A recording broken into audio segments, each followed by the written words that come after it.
Paano style ni Ipe, mga bossing? Ganito ang style ni Ipe Salvador sa entablado.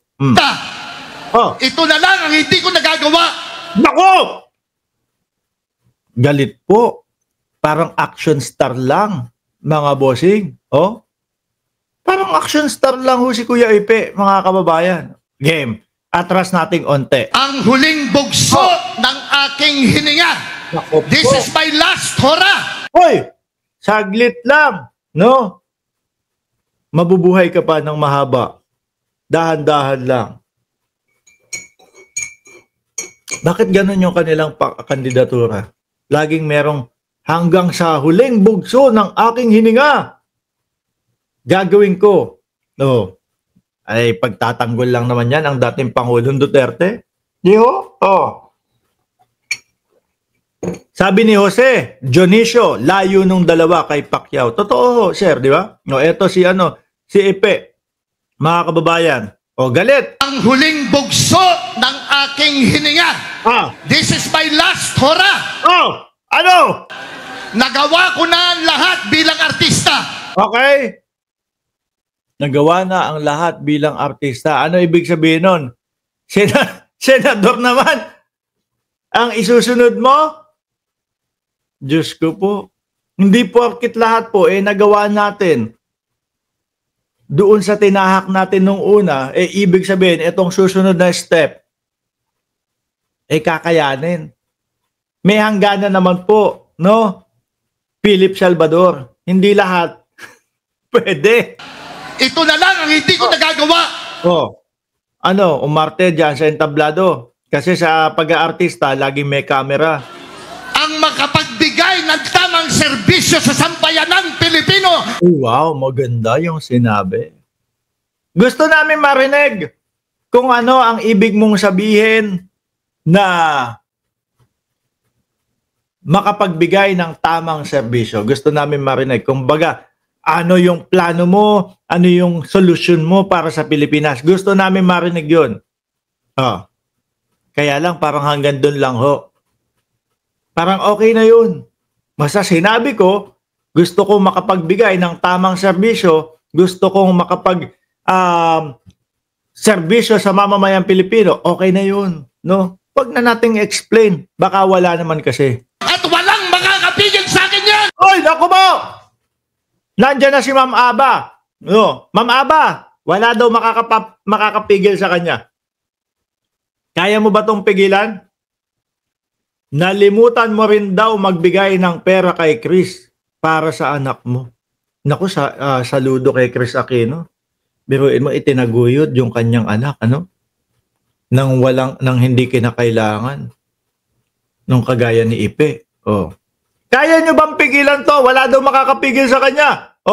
Ipe, banat! Serbisyo sa sambayanang Pilipino. At walang makakapigil sa akin yan!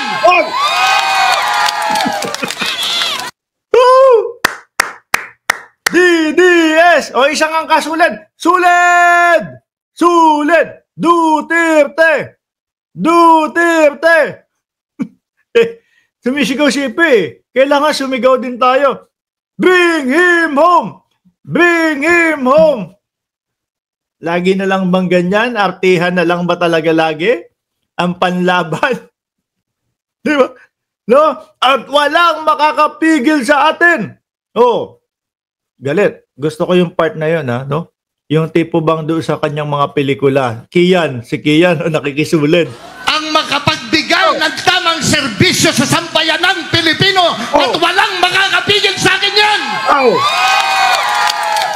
Okay. Hindi, mapipigilan ka namin. Ipe. No? Pag hindi ka namin binoto, actually, hindi kita binoto. Pag hindi ka binoto ng mamamayang Pilipino, tapos yung sinasabi mong walang makakapigil sa'yo. Di ba, mga kababayan?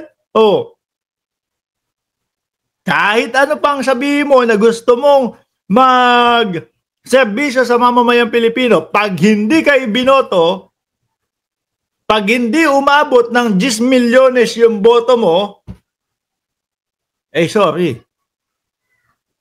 Tapos yung sinasabi mong hindi ka mapipigilan.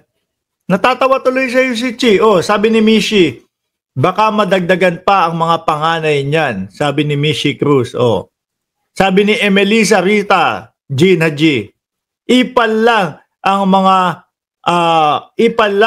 magawa niya si Philip Salvador na yan. Katulad yan ni Robin Padilla. Ganon din niya si Willie Revillame. Epal lang ang daldal. Kaya no vote sa PDP. O ayaw ka iboto. Tapos. Di ba? Ayaw ka iboto. Napigilan. Yung gusto mong mangyari. Baka, sabi ni Trixie Cayetano, baka 100K lang ang boto niyan eh. Na si Ipe. Diyos ko, kinalimutan mo nga magsuporta sa anak mo kay Chris. O sabi ni Jane and Roberts. Child support muna. O, paano makaserbisyo sa bayan? Anak nga mo. O, anak mo nga. Ipe, di mo maalagaan. Oh, hindi ko na binasa yan, Kian, ha? Di ba? Pinsan daw. O, sabi, nakita ko din to. Pinsan daw ni Hanilet. Pinsan daw ni Hanilet, si Ipe, Sir Mark. Ewan ko. Bahala sila, pwede. Kasi parehas yan, taga Mandaluyong. Baka pwede nga, no? Yung iba sila sabi kasi, nung isinakay na si dating Pangulong Duterte, sabi nila bigla daw pinuntahan agad ni Ipe si Hanilet. Baka naman dinadamayan lang, di ba? Baka dinadamayan lang ho. Sayang ang ipapasahod sa inyong mga artista, kagaya ni Robin Padilla. Di ba? Alisin na natin si Ipe, mga kababayan. No? Ay, nako. Nako, eto. Dito, mabubisit na yung mga DDS. Masakit na ho ito. O, mga DDS, ngayon pa lang, sinasabihan na namin kayo. No? Kung ayaw nyong masaktan, lumabas na kayo sa live ni Mark Ramos. Masakit ito. Bakit to? Bayan ni Vico Soto.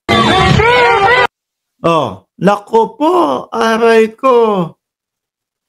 Bayan ni Vico Soto, Pasig Motorcade ni Kibuloy Rodriguez Bato o nung PDP. Ayaw sila doon. Paano yung sinasabi ninyo na malakas kayo? Kung ayaw naman sa inyo, nung bawat bayan na puntahan ninyo. Napansin nyo ba yung inyong mga campaign rally? Yung mga campaign rally ho nila, mga bossing, halos karamihan ho na lang